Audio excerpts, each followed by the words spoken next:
دمشق میں مسلمان فوجوں کو دو حصوں میں تقسیم کیا گیا، ایک طرف سیدنا خالد بن ولید رضی اللہ تعالیٰ عنہ اور ایک طرف حضرت ابو عبیدہ ابن جراح۔ دمشق کے لوگوں کو یقین تھا کہ قلعہ ان کی حفاظت کر لے گا، اور وہ کسی طرح بھی صلح کی شرائط پر آمادہ نہیں ہو رہے تھے۔ جو مار ان کو اجنادین میں یا اس سے پہلے کی چھوٹی چھوٹی جھڑپوں میں پڑی تھی، اس کے بعد وہ اتنے خوفزدہ تھے کہ باہر نکل کر جنگ بھی نہیں کرنا چاہتے تھے، کیونکہ دمشق ہی کا وہ واقعہ ہے کہ جب ان کے 6000 سواروں کو سیدنا خالد بن ولید نے اس بری طرح کاٹا تھا کہ اس میں سے چند ایک ہی جان بچا کے واپس پہنچ سکے تھے۔ اب اس کیفیت میں حضرت خالد بن ولید محاصرہ خاصا طویل چلا، اور خالد بن ولید رضی اللہ تعالیٰ عنہ کو ایک موقع پر یہ موقع مل گیا کہ آپ دمشق شہر کے اندر داخل ہو جائیں۔ جب آپ دمشق شہر کے اندر داخل ہوتے ہیں اور لوگوں کو معلوم ہوتا ہے کہ خالد داخل ہو گئے، تو شہری جن کو اچھی طرح معلوم تھا کہ ایک طرف خالد ہیں اور دوسری طرف ابو عبیدہ ابن جراح، تو تمام شہر کے بڑے بڑے لوگ اس طرف دوڑے جس طرف ابو عبیدہ ابن جراح تھے، اور دروازہ کھول کر ان سے امن کی شرائط طے کر لیں اور امان طلب کی۔ حضرت ابو عبیدہ نے ان کو امان دے دی، اور پورا شہر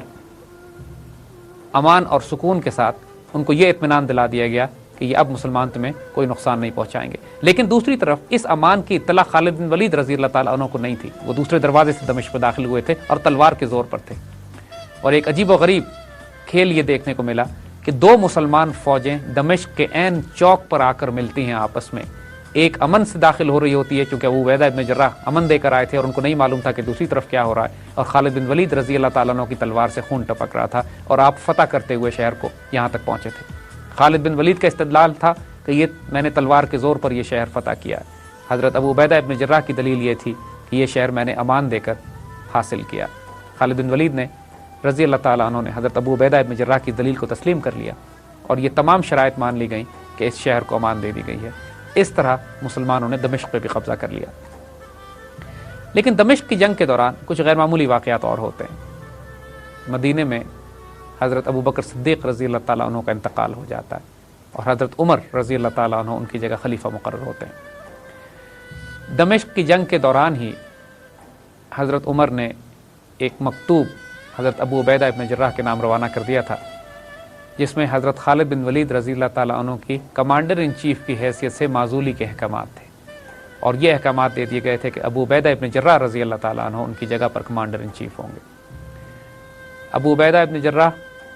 بہت زیادہ دکھی ہوئے اس خط سے، لیکن امیر المومنین کا حکم تھا، اور ظاہر ہے پھر اس پہ تعمیل لازم تھی۔ جب یہ بات حضرت خالد بن ولید رضی اللہ تعالیٰ عنہ کو بتائی گئی، اب یہاں پہ یہ کمال دیکھیں ان کا، آپ صرف ان کا مقام دیکھیے اور ان کا سٹیچر دیکھیے، اور وہ کارنامے دیکھیے جو وہ کرتے ہوئے آ رہے تھے۔ پورے عالم اسلام میں جو دھاک انہوں نے بٹھائی ہوئی تھی، دشمنوں پر جو دہشت طاری کی ہوئی تھی، جو مسلمانوں کو یہ یقین اور ایمان ہو چلا تھا کہ جس جنگ میں، جس فوج میں، جس لشکر میں خالد ہوں گے وہ شکست نہیں کھائے گا، وہ خالد جب ان کو یہ کہا جاتا ہے کہ آپ کو معزول کر کے ایک عام سپاہی بنایا جا رہا ہے، تو سر آنکھوں پہ تسلیم کرتے ہیں اس کو، اور بہت اطمینان سے کہتے ہیں کہ اگر عمر کے لیے لڑتا تھا تو اب نہیں لڑوں گا، لیکن اگر اللہ کے لیے لڑتا تھا تو اسی طرح ایک سپاہی کی طرح اپنی ڈیوٹی انجام دوں گا۔ اور تاریخ نے دیکھا کہ اس کے بعد خالد کی تلوار اسی طرح چلتی رہی جس طرح ایک مجاہد اور ایک سپاہی کی تلوار چلتی ہے۔ یہ کیریکٹر تھا۔ مجھے آج بتائیے کہ دنیا کا کون سا آج کے ہمارے حکمرانوں میں، ہمارے لیڈرز میں، ہمارے جرنیلوں میں کون ایسا ہے جس کے پاس یہ کیریکٹر ہو کہ اگر اس کو راتوں رات سپاہی بنا دیا جائے تو اس کی سنسیریٹی، اس کے اخلاص، اس کے جذبہ قربانی، اس کے جذبہ شہادت میں کوئی کمی واقع نہ ہو۔ جب اس طرح کے کمانڈرز ہوتے ہیں جیسے خالد تھے، جب اس طرح کی فوجیں ہوتی ہیں کہ جو رات کے راہب اور دن کے شہ سوار ہوتے ہیں، جب اس طرح کے سپاہی ہوتے ہیں جیسے زرار تھے، تو پھر نئی تاریخ مرتب کی جاتی ہے، نئی جنگی حکمت عملی لکھی جاتی ہے، نئے ڈاکٹرنز لکھے جاتے ہیں،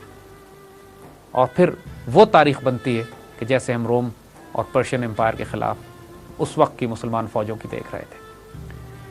خالد بن ولید رضی اللہ تعالیٰ عنہ اور حضرت ابو عبیدہ ابن جراح آپس میں بہت زیادہ ادب اور محبت کا تعلق تھا ان کا، اور جب خالد بن ولید رضی اللہ تعالیٰ عنہ نے ان سے یہ پوچھا کہ اب میرے لیے اگلا حکم کیا ہے، تب ابو عبیدہ ابن جراح نے اگلا حکم یہ دیا کہ آپ میرے نائب ہیں، اور نائب کی حیثیت سے جنگ کی کمانڈ آپ کیا کریں گے۔ یعنی سیدنا عمر فاروق رضی اللہ تعالیٰ عنہ کا حکم کی تعمیل بھی ہو گئی، اور حضرت ابو عبیدہ ابن جراح نے جنگی حکمت عملی کے حوالے سے ایز کمانڈر ان چیف جو فیصلہ کیا کہ اپنی ساری کمانڈ، اپنے سیکنڈ ان کمانڈ کو، اپنے 2IC کو سیدنا خالد بن ولید کو دے کر جنگ پھر بھی انہی کے حوالے رکھی۔ مسلمانوں کو دکھ ہوا، مسلمانوں کو ملال ہوا، ظاہر ہے خالد بن ولید کی قیادت لے لینا کوئی چھوٹی بات نہیں تھی، لیکن حضرت عمر رضی اللہ تعالیٰ عنہ کو یہ خیال ہونا شروع ہو گیا تھا، آپ نے بعد میں اپنی وضاحت کی کہ لوگوں کو شاید یہ شک ہونے لگا تھا کہ فتح خالد کی وجہ سے ہوتی ہے اور اللہ پہ ان کا توکل کمزور ہو رہا تھا، اس لیے میں نے یہ قدم اٹھایا۔ میرے دل میں خالد کے لیے ذاتی طور پر کوئی دقت نہیں، اور بات کی گواہی تاریخ نے دی ہے بعد میں کہ خالد بن ولید اور حضرت عمر رضی اللہ تعالیٰ عنہ کے بعد کے آپس کی، چونکہ یہ دوست تھے، آپس کے اختلافات ان کے تھے، لیکن اختلافات ان کے اللہ کے دین کے تحت تھے، کبھی کوئی ایسا اختلاف نہیں ہوا کہ جس سے فتنہ پھیلے یا کوئی دقت ہو، اور دونوں آپس میں بہت زیادہ عزت، محبت، پیار اور احترام کا رابطہ رکھتے تھے۔ یہ آپس میں دوست بھی تھے، تقریباً ہم عمر، اور دونوں ہی ماشاءاللہ جو پرسنالٹیز اگر آپ دیکھیں سیدنا عمر کی اور سیدنا خالد کی، تو یہ بات سمجھ میں آ جاتی ہے کہ یہ دو تلواریں اپنی اپنی جگہ پہ چمکتی تھیں۔ دیکھیے دمشق فتح ہونے کے بعد اب بازنطینی حکمرانوں کو، بائزنٹائن حکمرانوں کو، ہرقل کو یہ یقین ہو چلا تھا کہ سیریا اب اس کے ہاتھ سے نکلنے والا ہے۔ ان کے لیے یہ ایسے دہشتناک خبر تھی، ایک ایسا نائٹ میئر تھا، ایک ایسا خواب تھا جس کا یہ تصور بھی کبھی نہیں کر سکتے تھے۔ وہ مسلمان جس کو کچھ عرصے پہلے تک یہ صرف پیسوں پہ اور روپے اور دولت پہ اور پہ ہی لالچ میں خرید کر یہ دھمکا کے ڈرا کے نکالنے کے موڈ میں تھے، اب حالت یہ تھی کہ ان کی اپنی سلطنت، ان کے اپنا امپائر، ان کے اپنے سلطنت کا سب سے خوبصورت اور زرخیز صوبہ ان کے ہاتھ سے نکلنے والا تھا،